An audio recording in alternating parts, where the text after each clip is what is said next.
বন্ধুরা, আজকে এই ভিডিওতে থাকছে কিভাবে আপনারা মানিকগঞ্জ থেকে বালিয়াটি জমিদার বাড়ি যাবেন এবং সেখানে যেতে কত টাকা খরচ হয়। মানিকগঞ্জ আসার পর আপনাকে আসতে হবে মানিকগঞ্জের সিএনজি স্ট্যান্ডে, যেটি মানিকগঞ্জের সিদ্দিক মার্কেটের পাশে অবস্থিত, এবং সেখান থেকে সিএনজিতে উঠে আপনাকে যেতে হবে সাটুরিয়া স্ট্যান্ডে, যার ভাড়া হচ্ছে মাত্র 40 টাকা।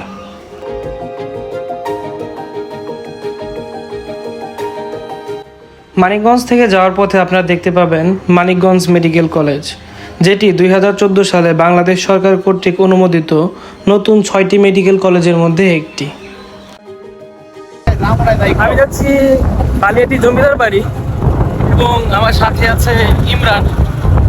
আমরা আজকে মানিকগঞ্জের এমন একটা জায়গায় যাচ্ছি যে জায়গাটি মানিকগঞ্জের পুরনো দিনের ঐতিহ্য এখন ধরে রেখেছে। মানিকগঞ্জ থেকে বালিয়াটি যাওয়ার পথে আপনারা প্রকৃতির কিছু ছোট ছোট সৌন্দর্যের রূপ উপভোগ করতে পারবেন, যা আপনাদের মনকে একেবারে শীতল করে দিবে।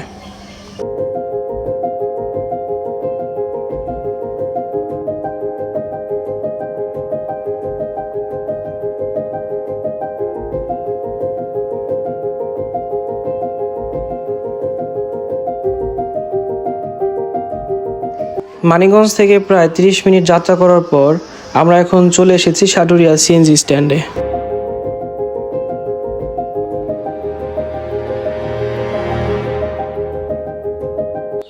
এখানে নামার পর একটু পথ এগোলেই আপনি বালিয়াটি যাওয়ার জন্য অটো পেয়ে যাবেন।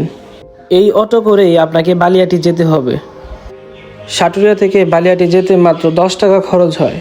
তাহলে বোঝা যাচ্ছে মানিকগঞ্জ থেকে বালিয়াটি যাওয়ার সময় আসা যাওয়ার ভাড়া হচ্ছে জনপ্রতি মাত্র 100 টাকা।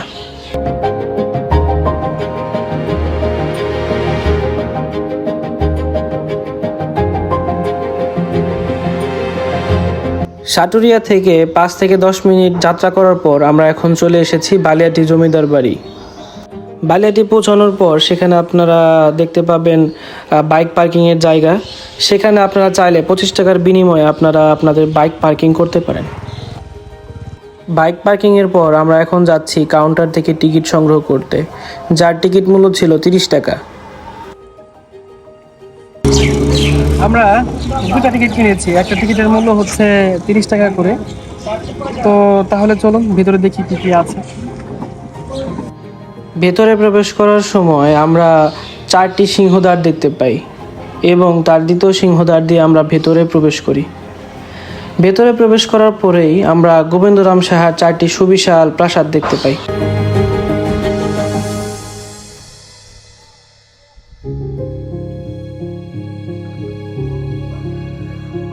গোবিন্দরাম সাহা তার এই ভবনগুলো তার 4 জন পুত্রকে ভাগ করে দেন, অর্থাৎ ওই প্রথম যে ভবনটা দেখছেন, ওই প্রথম ভবনটা সে তার বড় পুত্র দধিরাম সাহাকে, এবং যে দ্বিতীয় ভবনটা দেখছেন এটা হচ্ছে আনন্দরাম সাহাকে, এবং তৃতীয় ভবন যেটা দেখছেন সেটা হচ্ছে পণ্ডিতরাম সাহা, এবং অবশিষ্ট এই যে এই চতুর্থ ভবনটি দেখছেন, এই ভবনটি গোলাপরাম সাহাকে তিনি দিয়েছিলেন। প্রথম ভবনটিতে কক্ষ রয়েছে 26টি, দ্বিতীয় ভবনটিতে রয়েছে হচ্ছে 16টি, তৃতীয় ভবনটিতে রয়েছে 16টি, এবং চতুর্থ ভবনটিতে রয়েছে হচ্ছে 23টি। এই প্রাসাদগুলো নির্মিত হয়েছে 18 শতকের মাঝামাঝি, তবে কেউ কেউ 19 শতকের কথাও বলেছেন। আপনারা এই যে 4টি ভবন দেখলেন, এই 4টি ভবন শুধু তিনি গোবিন্দ সাহা তার পুত্রদেরকে দেননি, বরং এই ভবনগুলোকে গোবিন্দরাম সাহা ছিলেন মূলত একজন লবণ ব্যবসায়ী, যিনি তার কঠোর পরিশ্রমের মাধ্যমে গড়ে তুলেছেন এই প্রাসাদগুলো। তারপরে যে পুত্রকে দিয়েছে সেটা হচ্ছে মেজ তরফ, এবং 3 নম্বর পুত্রকে যেটা দিয়েছে সেটা হচ্ছে নয়া তরফ, এবং অবশিষ্ট যে ভবনটি আছে এই ভবনটি যাকে দিয়েছে এই ভবনটির নামকরণ করা হয়েছে ছোট তরফ। এই যে গোবিন্দরাম সাহার জ্যেষ্ঠ পুত্রের যে ভবনটি দেখছেন, এই ভবনের পাশে রয়েছে একটা নাট্যমঞ্চ। এই ভবন 4টির দুই পাশে যে ভবন দুটো আছে, দুইটা হচ্ছে 3 তলা করে, এবং মাঝখানে দুইটা হচ্ছে 2 তলা। এই সবগুলা ভবন যখন জমিদাররা ছিল তখন তারা তাদের এই সব ভবনগুলা প্রশাসনিক কাজে ব্যবহার করত। এই ভবনটা হচ্ছে দ্বিতীয় ভবন। এই দ্বিতীয় ভবনের 2 তলায় হচ্ছে জাদুঘর বানিয়েছে এটাকে। তো আমরা এখন ভিতরে ঢুকবো, দেখি কি কি আছে ওখানে।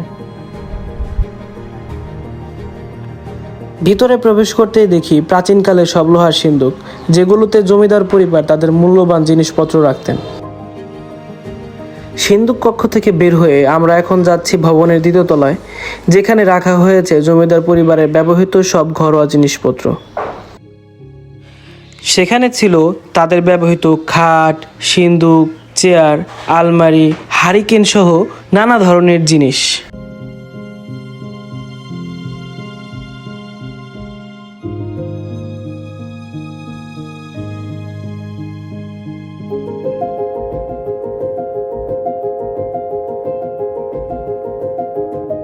আমরা এই ভবনগুলো দেখার পর এখন যাচ্ছি এর পেছনের অংশে এবং সেখানে দেখব কি কি আছে।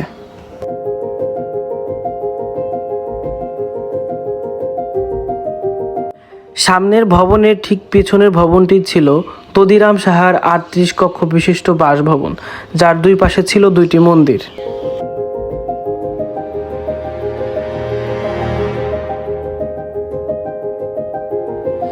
দধিরামের বাসভবনের পাশে ছিল পণ্ডিত রামের বাসভবন, যার কক্ষ ছিল মোট ২১টি।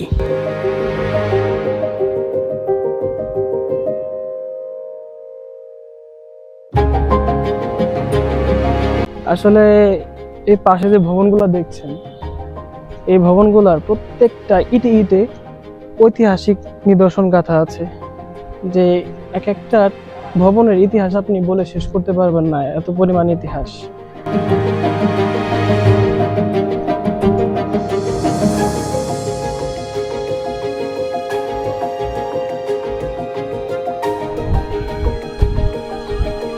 এটা হচ্ছে জমিদার বাড়ির পুকুর।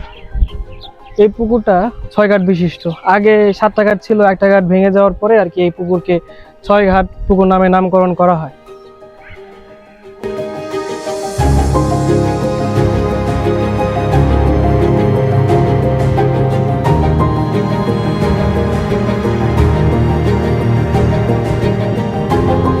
পুকুর থেকে উপরে উঠতেই দেখতে পেলাম সুন্দর একটি বাগান, যার চারদিকে ছিল সবুজের সমারোহ।